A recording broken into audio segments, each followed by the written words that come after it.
Hi guys, so ito na yung pinaka-training natin sa paglilinis ng helmet. So unang-una sa lahat, nag-apply tayo ng helmet exterior cleaner, no? Yung solution ay diretso nating ilalagay dyan sa ating pampunas, sa ating pamunas. Tapos ikukuskus natin sa labas ng helmet. So ang pinaka-purpose talaga ng helmet exterior cleaner na yan para matanggal yung mga dumi na nasa labas ng helmet. So kung yung helmet ay madumi, pwede nating ulit-ulitin na kuskusan itong ating pamunas kasi microfiber naman itong ating ginagamit.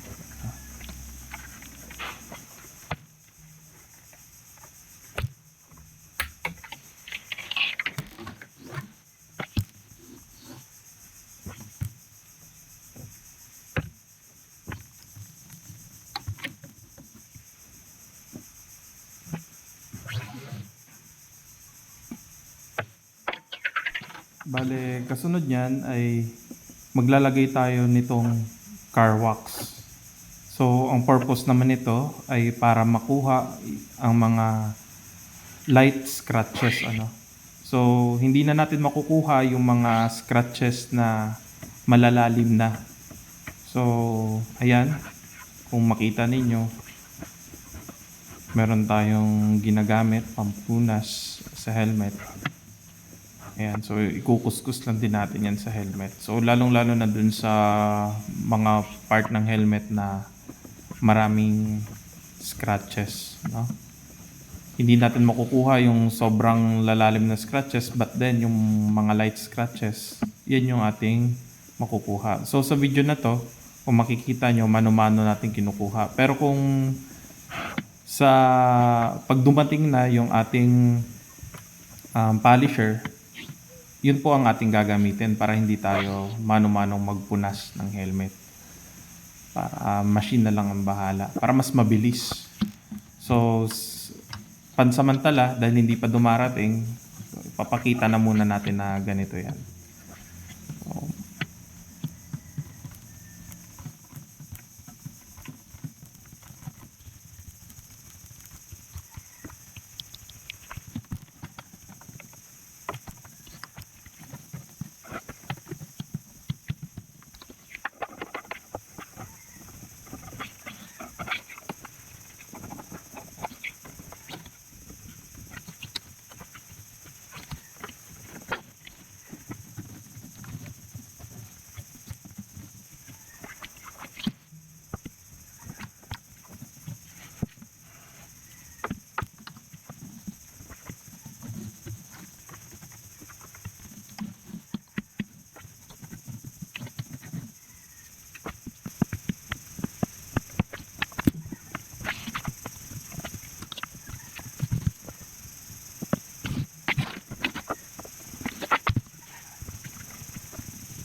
sa part na to binabrush natin yung loob ng helmet. So ang purpose niyan para makuha yung mga dumi na andyan sa helmet. So kadalasan meron diyang kung ano-anong klaseng dumi. Balakubak, mga buhok na maliliit, So kailangan muna natin siyang i-brush para mas malinis. Sa part naman na ito i-apply na natin yung foam. So i-ano muna natin, i-shake muna natin yung can bago i-apply.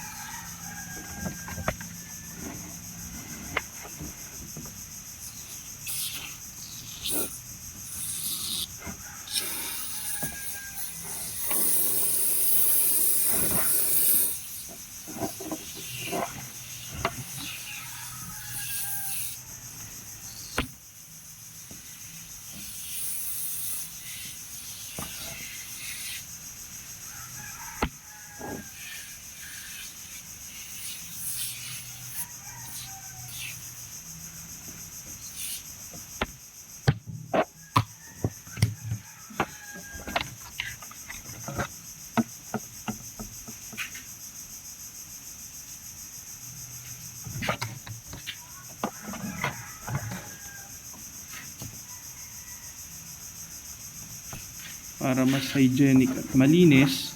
So gagamit tayo ng bagong microfiber na towel para punasan yung loob ng helmet.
It takes 3 to 5 minutes para matuyo yung loob. So mapapayo ko wag masyadong damihan sa pag-apply ng foam. Yung sapat lang na ma-cover yung buong helmet. So iwasan natin na mapasobra ang paglagay kasi pag napasobra yan, medyo matatagalan tayo sa pagpapatuyo. So I think more than 5 minutes din bago ko napatuyo yan.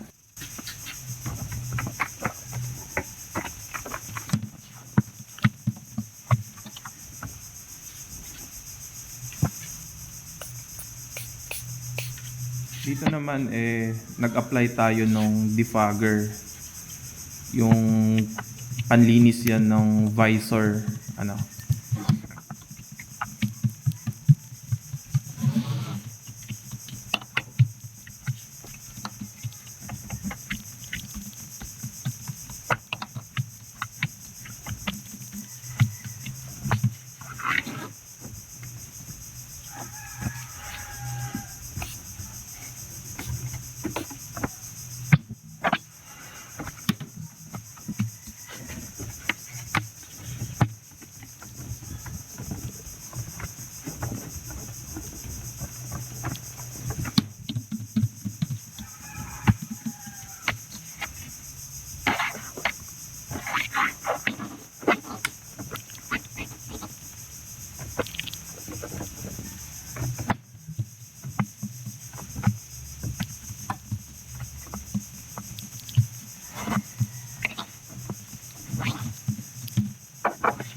last 2 steps na tayo sa part na to mag-a-apply tayo nung pampakintab.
na naipakita pero ang last nito ay naglagay pa ako ng helmet freshener.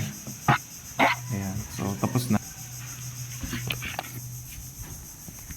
Bale, yung helmet freshener ay isi-spray lang sa loob nitong helmet.